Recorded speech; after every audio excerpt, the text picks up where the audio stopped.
할렐루야. 네.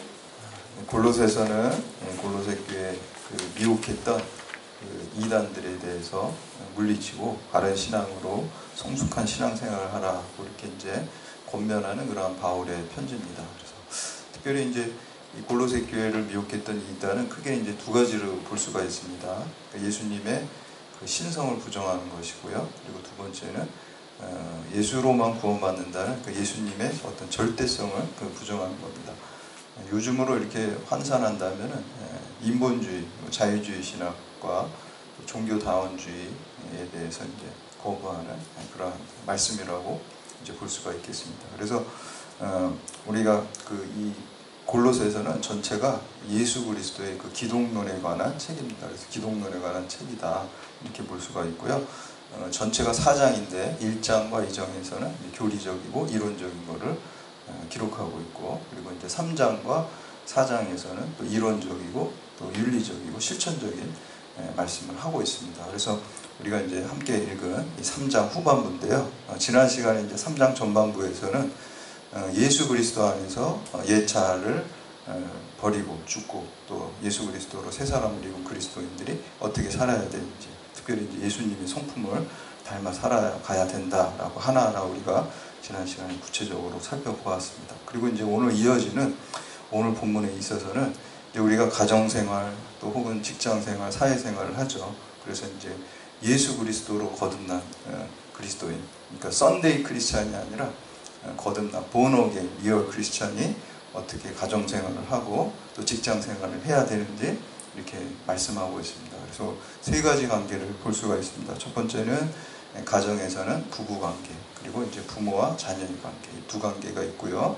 이제 사회생활에서는 이제 주인과 노예의 관계라고 하는데, 지금은 뭐 노예제 사회가 아니기 때문에 이거를 우리가 이제 사회생활에서 또 직장생활에서 어떤 상하 관계라든지 그런 관계들에 적용해 볼 수가 있습니다. 그래서 이런 말씀을 통해서 우리가 가정 안에서 또 가정 천국을 이루는 게 예수 안에서 거듭난 그리스도인들의 어떤 사명이라는 것을 깨닫고, 또 우리가 직장 안에서도 선한 복음의 영향력을 미쳐야 된다라는 것을 오늘 말씀을 통해서 다시 한번 알고 또 결심하고 또 결단하는 그러한 시간 되시기를 주님의 이름으로 축복합니다. 아멘. 첫 번째는 이제 부부관계입니다.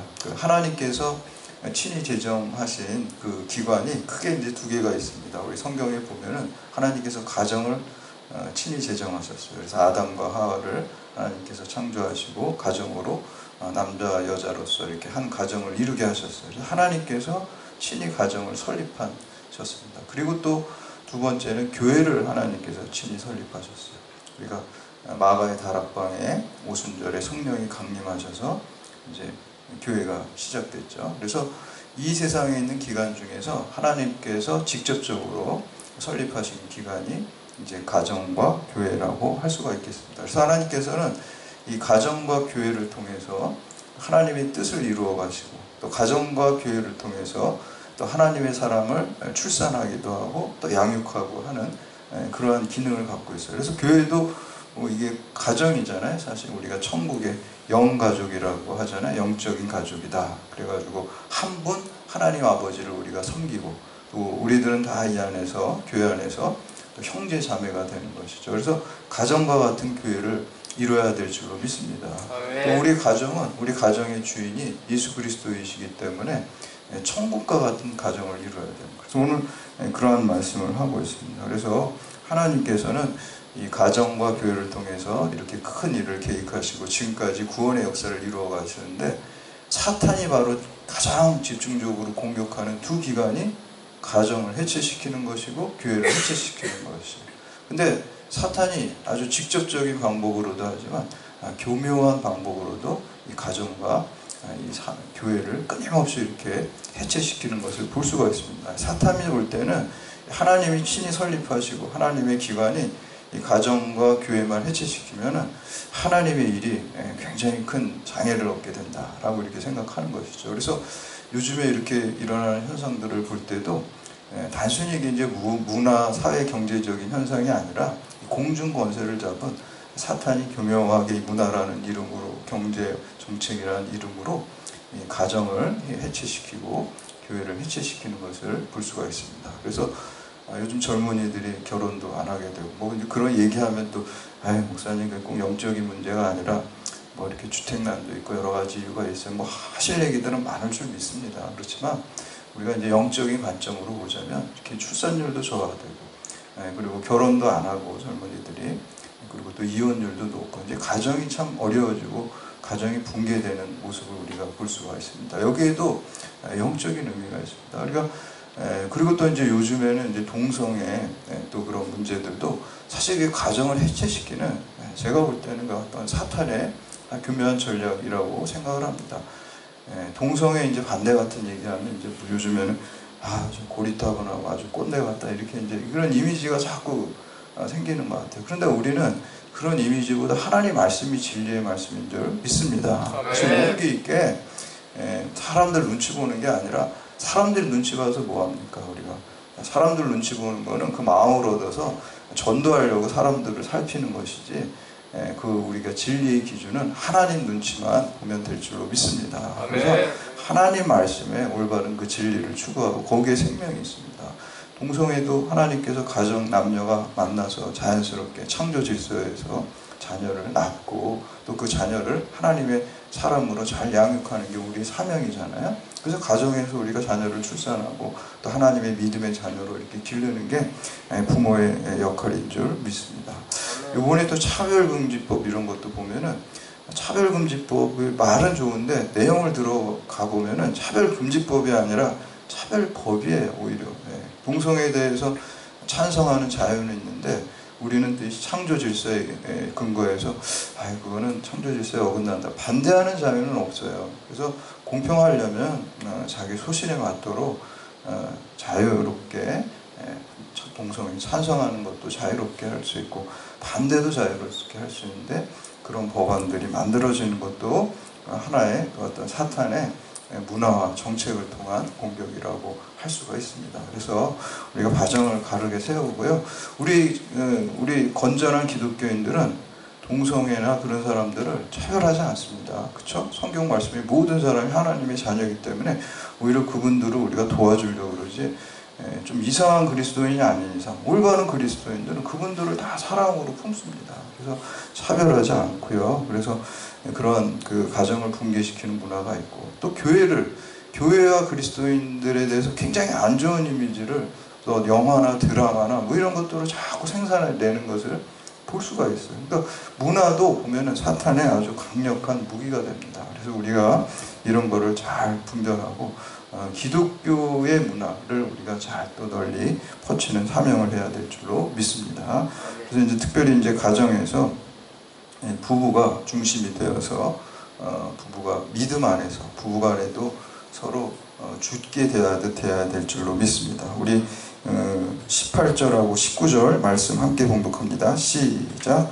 아내들아 남편에게 복종하라. 이는 주 안에서 마땅하니라. 남편들아 아내를 사랑하며 괴롭게 하지 말라. 아멘. 이 말씀 보면 또 이제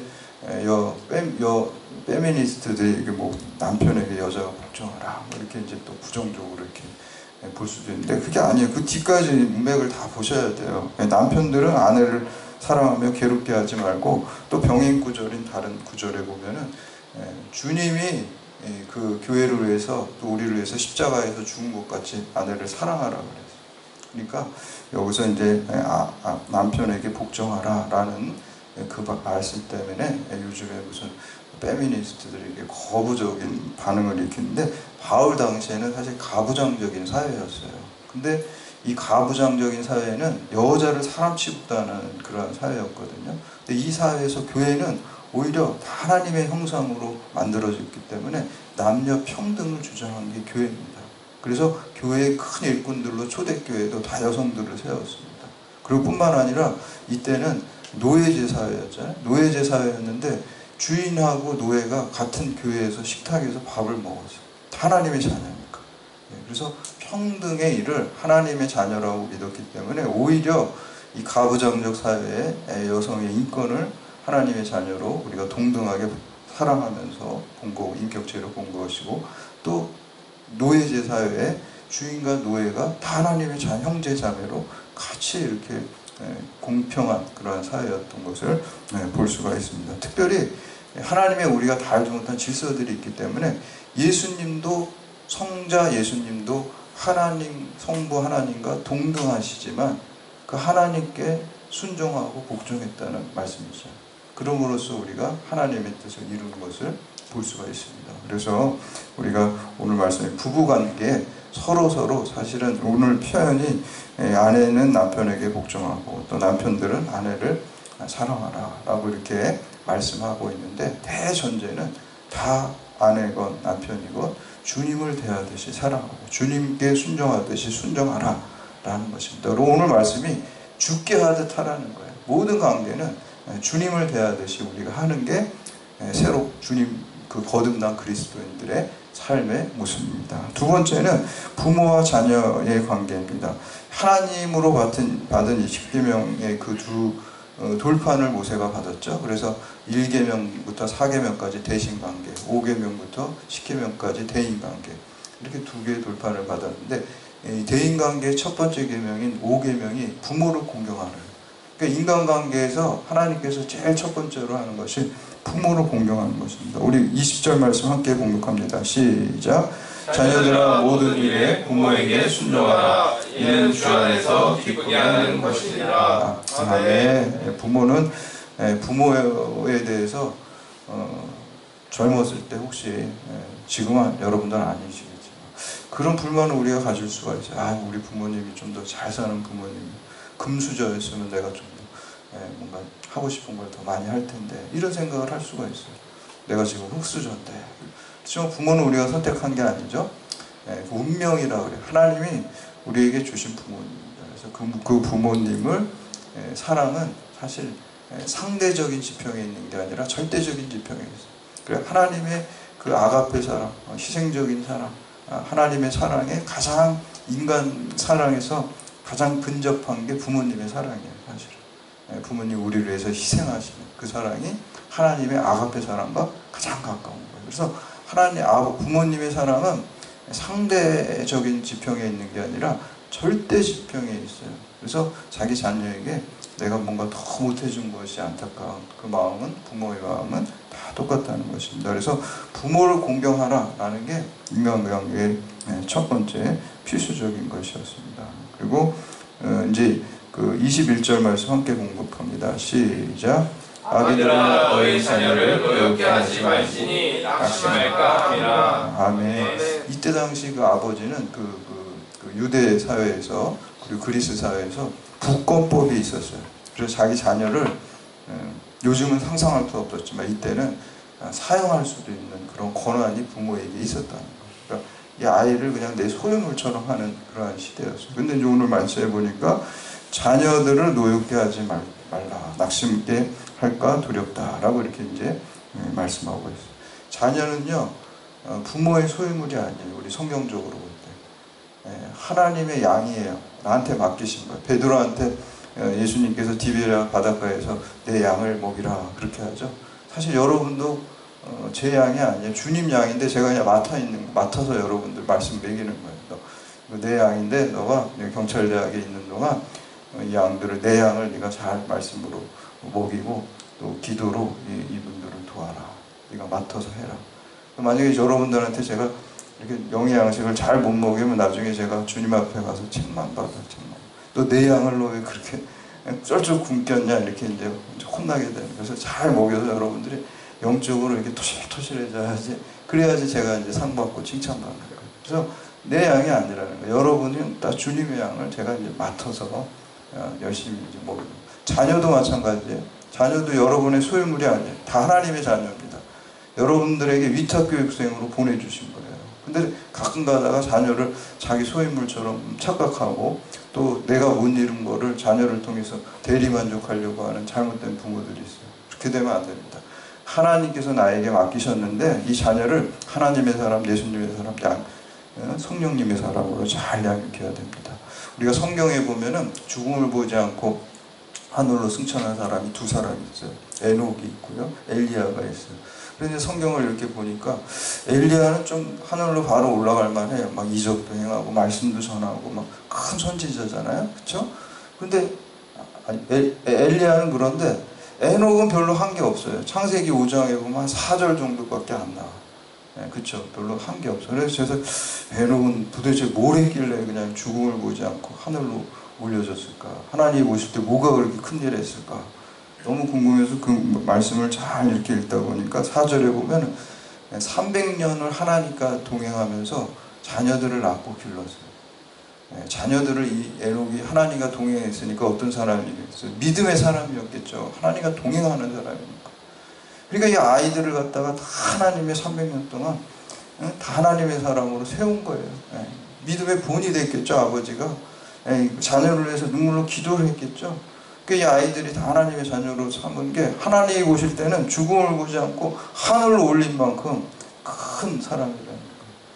제가 우리 집사람한테 이야기하니까 저희 집사람 하씨예요. 그래서 하에녹이 되고 싶다 이런 얘기를 하더라. 여러분들 다 에녹과 같은 사람 되시기를 축복합니다. 여러분 자녀 하나님께서 맡기신 하나님의 사람으로 세우는 게 여러분 최고의 사명인 줄 믿습니다. 또 그냥 하늘로 올라가셔서 다 안 나오시는 분들 계실 수도 있을 텐데 그러다가 그냥 너무 하나님 기회가지고. 그래서 마지막으로 세 번째는 주인과 종의 관계입니다. 지금은 이제 노예제 사회가 아니니까 우리가 직장생활, 사회생활로 보시면 됩니다. 우리 22절에서 25절 말씀 함께 공부합니다. 시작. 종들아 모든 일에 육신의 손님들에게 사람을 기쁘게 하는 자와 같이 눈가름만 하지 말고 오직 주를 두려워하여 성실한 마음으로 하라. 무슨 일을 하든지 마음을 다하여 주께 하듯 하고 사람에게 하듯 하지 말라. 이는 기업의 삶을 주께 받을 줄 아나니 너희는 주 그리스도를 섬기느니라. 불의를 행하는 자는 불의의 보응을 받으니 주는 사람을 외모로 취하시니 없느니라. 아멘. 오늘 말씀해 보니까 이 노예가 주인을 대할 때 주인 볼 때만 열심히 하고 안 볼 때는 그냥 아무렇게나 하지 말라는 거예요. 주께 하듯이 주인을 섬기고 마음으로 진심으로 섬기라는 거죠. 주인이 종에 대한 얘기는 이 본문에 나와 있지 않지만 이 주인도 마찬가지입니다. 우리 기독교인은 갑질이라는 게 하면 안 되는 거예요. 예수님이 최고의 갑이잖아요. 하나님이니까. 인간은 최고의 을이잖아요. 기독교 신앙은요, 이 갑 대신 예수님이 을을 섬기는 거예요.